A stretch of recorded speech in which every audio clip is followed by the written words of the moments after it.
What is growth hormone? Growth hormone क्या होती है? Growth hormone is a peptide hormone that stimulate growth, cell reproduction and regeneration in humans and other animals. जैसे कि नाम से जाहिर है, ग्रोथ हार्मोन ग्रोथ ही में को स्टिमुलेट करने में अहम किरदार अदा करेगी, जबकि ये अगर नेचर वाइज देखा जाए, केमिकल नेचर वाइज, तो ये पेप्टाइड हार्मोन कहलाती है।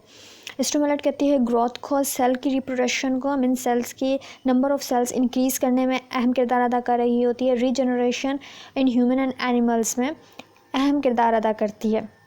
Growth hormone is 191 means 191 amino acid single chain polypeptide that is synthesized, stored and secreted by the somatotropic cells within the anterior pituitary gland। हम ये कह सकते हैं ग्रोथ हार्मोन्स जो कि release single chain synthesised store हो रही है एंड सिक्रेट हो रही है सोमेटोट्रॉपिक सेल से within the anterior pituitary gland. Anterior pituitary gland के अंदर it is metabolise rapidly in liver, और इसका जो शॉर्ट ड्यूरेशन हाफ लाइफ है, अमूमन कहा जाता है इसकी हाफ लाइफ अबाउट 20 मिनट्स होती है। यहाँ पर देखिए दिखाया गया है पिट्यूटरी ग्लैंड से ग्रोथ हार्मोन्स को रिलीज़ होते हुए। यहाँ पे देखिए पिट्यूटरी ग्लैंड, ये पिट्यूटरी ग्लैंड है। पिट्यूटरी ग्लैंड से ग्रोथ हार्मोन्स दिखाई गई हैं जो कि एक्ट कर रही हैं मसल्स ग्रोथ पे, एडिपोसाइट्स ब्रेकडाउन, ट्राइग्लाइसराइड यहाँ पे दिखाए गए हैं, बोन ग्रोथ पे इफेक्ट करती है। इसके अलावा the liver breaks down of glycogen, insulin like growth factor stimulate amino acids uptake by the target cells and promote the protein synthesis। It's mean के ये रिलीज़ हो रही हैं पिट्यूटरी ग्लैंड से। पिट्यूटरी ग्लैंड से रिलीज़ होने के बाद ग्रोथ हार्मोन्स जो है मसल्स ग्रोथ में अहम किरदार अदा कर रही हैं, बोन ग्रोथ के अंदर। इसके अलावा एडिपोस ब्रेकडाउन ऑफ ट्राइग्लाइसराइड, इस तरह के फंक्शन ये परफॉर्म करती हैं। अगर हम यहाँ पे देखिए ग्रोथ हार्मोन है, ग्रोथ हार्मोन डिक्रीज़ करेगी adipose tissue, increase bone growth and increase the muscles mass. ये इसके बेसिक फंक्शंस हैं। Normal function of growth hormone अगर हम देखें कि normal function of growth hormone क्या है, the effect of growth hormone on a tissue of the body can generally be described as a anabolic. Anabolic का मतलब होता है बिल्डिंग अप, ये किसी भी चीज़ का बनना, हमारी बॉडी के अंदर जो बनने का अमल है उसको एनाबॉलिक अमूमन कहा जाता है। तो बिल्डिंग अप से लिया गया है इसे। Like most other protein hormones, growth hormone acts the interacting with a specific receptor on a surface of cells के ऊपर स्पेसिफिक टाइप के रिसेप्टर्स हैं जिनसे ग्रोथ हार्मोन इंटरएक्ट कर रही होती है। ग्रोथ हार्मोन क्योंकि पेप्टाइड हार्मोन है और इसके सेल मेम्ब्रेन के ऊपर प्रेजेंट होते हैं रिसेप्टर्स, यानी कि सेल के सरफेस के ऊपर। इंक्रीज्ड हाइट, हम ये कह सकते हैं increase height during childhood in a mostly widely known effect of the growth hormone. Growth hormone के ग्रोथ से रिलेटेड है, तो हाइट का इंक्रीज होना भी इसी के फंक्शंस में आता है। इन generally growth hormone stimulate protein anabolism में अहम किरदार अदा करती है, जैसा कि मैंने बताया आप लोगों को, in many tissues and the effect reflects to increase the amino acid. ये इफेक्ट किस रिफ्लेक्ट करता है, अमाइनो एसिड इंक्रीज होगा, uptake of amino acid increase हो जाएगी, इंक्रीज प्रोटीन साइंथिसिस होगी, मीन्स प्रोटीन जो प्रोटीन्स हमारी बॉडी में हैं उनके बनने का मतलब इंक्रीज हो जाएगा, and decrease the oxidation of protein, और प्रोटीन की ऑक्सीडेशन है वो डिक्रीज होगी इस प्रोसेस में। अगर हम देखें मेटाबॉलिक इफेक्ट्स ग्रोथ हार्मोन के, तो हमें पता चलता है the growth hormone is essential effect on proteins, carbohydrate and lipid metabolism. इसके अलावा इफेक्ट कर रही होती है ये इनऑर्गेनिक मेटाबॉलिज्म पे भी इफेक्ट करती है, bones, cartilage and soft tissues पर भी। वन बाय वन हम देखते हैं इन तमाम चीज़ों का, मेटाबॉलिक इफेक्ट्स को। The growth hormones have essential effects on proteins, carbohydrates, lipids metabolism, या हम इसे फैट्स मेटाबॉलिज्म भी कह सकते हैं। प्रोटीन मेटाबॉलिज्म में क्या होगा, metabolic effect reflect increase protein synthesis and decrease the protein oxidation and catabolism। Means यहाँ पे ये बताया गया है कि हमारी बॉडी में जो ग्रोथ हार्मोन है मेटाबॉलिक इफेक्ट किस तरह इफेक्ट करेंगे, increase the synthesis of protein, protein की साइंथेसिस इंक्रीज हो जाएगी, मीन्स प्रोटीन के बनने का अमल जो है तेज़ हो जाएगा, and decrease the oxidation, protein protein की ऑक्सीडेशन डिक्रीज हो जाएगी, एंड कैटाबोलिज्म का अमल भी डिक्रीज हो जाएगा। ये इफेक्ट है प्रोटीन मेटाबॉलिज्म पे ग्रोथ हार्मोन का। हम कह सकते हैं कि growth hormone has predominantly anabolic effects on skeleton and cardiac muscles, it stimulate the synthesis of protein, RNA and DNA. किस तरह it promotes amino acid entry into the cell, किस तरह करती है कि ये प्रोमोट करती है अमाइनो एसिड को सेल में इंटर होने के लिए। It decrease the catabolism protein because growth hormone mobilise free fatty acids to supply the energy. फिर हम अगर लिपिड मेटाबॉलिज्म पे आते हैं, या इसे हम फैट मेटाबॉलिज्म भी कहते हैं, फैट मेटाबॉलिज्म भी कहेंगे, तो growth hormone stimulate triglyceride breakdown. हम ये कहते हैं कि ग्रोथ हार्मोन्स ट्राइग्लिसराइड की ब्रेकडाउन को स्टिमुलेट करती है, मीन्स इंक्रीज कर देती है, एंड एडिपोसाइट्स ऑक्सीडेशन का यहाँ पे जिक्र आया है। तो अगर हम फैट मेटाबॉलिज्म या लिपिड मेटाबॉलिज्म को देखते हैं तो हमें पता चलता है growth hormone enhance the utilisation of fat by stimulating the triglyceride breakdown.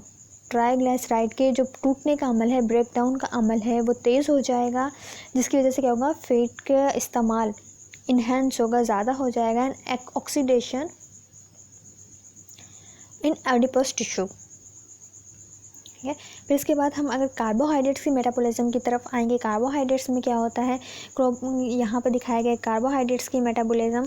तो growth hormone maintain blood glucose level, growth hormone blood के ग्लूकोज लेवल को मेंटेन करने में भी किरदार अदा करते हैं, and it is believe to have anti insulin activity. ये अमूमन कहा जाता है, ये माना जाता है कि एंटी इंसुलिन एक्टिविटी रखती है, which suppress the ability of insulin to take up glucose, जो कि इंसुलिन की एबिलिटी को सप्रेस कर देती है या कम कर देती है कि वो टेकअप कर सके ग्लूकोज को। तो हम कह सकते हैं growth hormone is one of an important chemical substance that maintain blood glucose. ये ब्लड ग्लूकोज को मेंटेन करने में अहम किरदार अदा कर रही है growth hormone within a normal range, and growth hormone is often said to be have anti insulin activity. इसलिए हम कहते हैं कि ये एंटी इंसुलिन एक्टिविटी भी रखती है। इसके अलावा देखिए यहाँ पे दिखाया गया है कि किस तरह ग्रोथ हार्मोन्स प्रोटीन की मेटाबॉलिज्म में इफ़ेक्ट करी है, डिफरेंट के बॉडी फंक्शंस में इफ़ेक्ट करती है। जैसे कि ये देखिए, ये प्रोडक्शन ऑफ ग्रोथ फैक्टर्स हैं, प्रोडक्शन ऑफ ग्रोथ हाइपोथैलेमस के इंस्ट्रक्शन मुताबिक पिट्यूटरी ग्लैंड से ये रिलीज़ हुए। फिर यहाँ से जो कि ग्रोथ हार्मोन्स इफ़ेक्ट किया बोन के डेवलपमेंट पर। इसके अलावा ये लीवर में जाके मुख्तलिफ फंक्शंस परफॉर्म कर रही होती है। ग्रोथ फैक्टर्स रिलीज़ हुए and cellular repair and regeneration में अहम किरदार अदा किया। अगर हम प्रोटीन की मेटाबॉलिज्म यहाँ पे देखें तो हमें पता चलता है कि ये इंक्रीज कर देते हैं RNA translation to cause the protein synthesis by the ribosome. इसके अलावा इंक्रीज करती है RNA translation to cause the protein synthesis by ribosome and increase transport of amino acid through the cell membrane.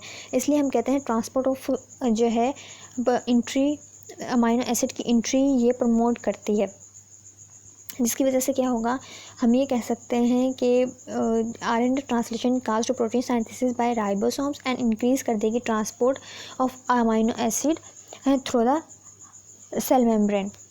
अगर metabolic का effects of हम growth hormone देखें और protein के बारे में स्टडी करें तो हमें पता चलता है increase transport of amino acid through the cell wall, increase the protein synthesis by the ribosome, stimulate the nucleus for formation of RNA, decrease the protein catabolism. ये तमाम के तमाम इफेक्ट अमूमन देखने में आते हैं। Effect on inorganic metabolism, inorganic जो है हमारे बॉडी के अंदर सब्सटेंस, उनके ऊपर क्या इफेक्ट कर रही है। Growth hormones increase the retention of phosphorus, हमारी बॉडी के अंदर रिटेंशन इंक्रीज कर देती है, retention of phosphorus and calcium को, या हम कह सकते हैं रिटेन रखती है हमारी बॉडी के अंदर, जो है कैपेबिलिटी रखती है कि ये हमारी बॉडी के अंदर रहे phosphorus and calcium. It also cause the retention of sodium, potassium and magnesium. अगर इफ़ेक्ट देखें हम bone, cartilage and soft tissues के ऊपर हार्मोन का, दिन पता चलता है it acts on a cartilage bones to stimulate the growth of यानी कि हमारी हड्डियों की और कार्टिलेज की ग्रोथ पे भी को भी इंक्रीज़ कर रही होती है। It increase the disposition of connective tissues, it increase the thickness of skin, क्योंकि मसल्स पे इफेक्ट कर रही है ये, इसलिए थिकनेस ऑफ स्किन भी इंक्रीज होगी। It increase the growth of important organs of the body like liver and kidney, it increase milk secretion and lactating and animals. ये तमाम के तमाम जो है effects bone cartilage and soft tissues के ऊपर हैं ग्रोथ हार्मोन के। अब हम आ जाते हैं वेसोप्रेशन पे। ये एंटी डायरेटिक हार्मोन्स जिसे ADH भी कहा जाता है। ADH is also called arginine vasopressin कहलाती है ये। It's hormones made by the hypothalamus in a brain and store in posterior pituitary gland. ये जो है हार्मोन बनती मेड बाय हाइपोथैलेमस से है इन ब्रेन में, लेकिन स्टोर ये पोस्टीरियर पिट्यूटरी ग्लैंड के अंदर होती है। ये देखिए, ये पोस्टीरियर पिट्यूटरी ग्लैंड दिखाया गया है जहाँ से रिलीज़ हो रही है। ये देखिए, यहाँ से ये रिलीज़ होके आई है एड्रीनल ग्लैंड में, एड्रीनल ग्लैंड पे दिखाई गई है। If it tells your kidney how much water to conserve, ये बताती है कितना वाटर को अब कंजर्व करना है किडनी को ये कंट्रोल कर रहा होता है। तो इसलिए किडनी को इंस्ट्रक्शन दे रही है यहाँ पे। ADH constantly regulate and balance the amount of water in blood. तो हमारे ब्लड के अंदर जो वाटर का अमाउंट है वो ADH रेगुलेट करती है, बैलेंस करती है। ADH is a polypeptide containing 9 amino acids. It's half life about 18 to 20 minutes. इसकी हाफ लाइफ जो है वो 18 to 20 मिनट्स है। ये अमूमन ये पॉलीपेप्टाइड ही है और इसमें 9 अमाइनो एसिड मौजूद होते हैं। देखिए, यहाँ पे ये किडनी है, किडनी और किडनी के ऊपर मौजूद है एड्रीनल ग्लैंड।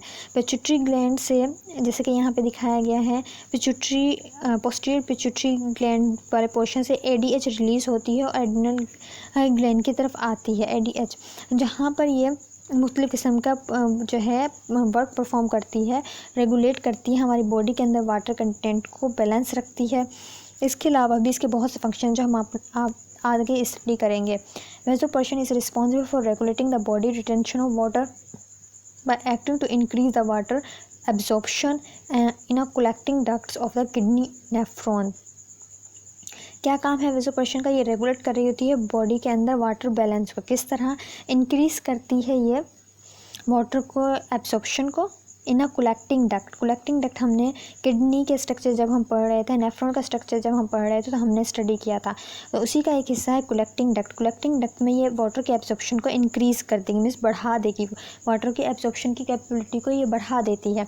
इसके अलावा it increase the permeability of collecting ducts and ducts to water, increase water absorption from a lumen and collecting tubules and ducts. यहाँ पे ये एक मैकेनिज्म उन्होंने समझाया है कि किस तरह परमिएबिलिटी इंक्रीज़ होती है कलेक्टिंग डक्ट्स की, क्योंकि एब्जॉर्प्शन उसकी वजह से इंक्रीज़ हो जाती है वाटर की कलेक्टिंग डक्ट्स से।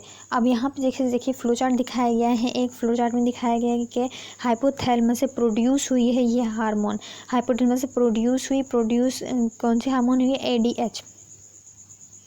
ADH anti diuretic and vasopressin. Stored कहाँ होगी ये?